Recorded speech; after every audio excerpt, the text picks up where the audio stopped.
আসসালামু আলাইকুম। আমি এই প্রবলেমটা নিয়ে অনেক সমস্যায় আছি। আমি ক্লায়েন্ট ১ সপ্তাহ ধরে পোস্ট করতে পারছে না। আমি থিমও চেঞ্জ করলাম। এটা তো ওয়ার্ডপ্রেসের ডিফল্ট থিম। এখানে তো প্রবলেম থাকার কথা না। এই যে দেখেন পাবলিশিং ফেল দেখাচ্ছে এবং আমি যত প্লাগইন আছে সব প্লাগইন আমি আনইনস্টল করছি। এই যে আমি যদি থিমও চেঞ্জ করি দেখেন, আমি এই থিমটা আমার যে থিমটা এটা অ্যাক্টিভ করলাম, করার পর আমি থিম চেঞ্জ করলাম। করার পর এখানে শুধুমাত্র একটা কোনো প্লাগইনই দিলাম না, সব প্লাগইন আনইনস্টল। আমি যদি ড্রাফটে যাই একটা ড্রাফটও থাকে না।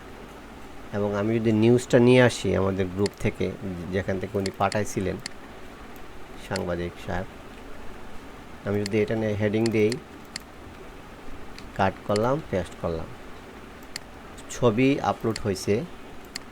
আমি যখন পাবলিশ দিতে যাব, আমি ক্যাটাগরি দিয়ে নিই, অর্থনীতি দিলাম সাপোজ, যে পাবলিশ দিলে এরকম চলে আসে।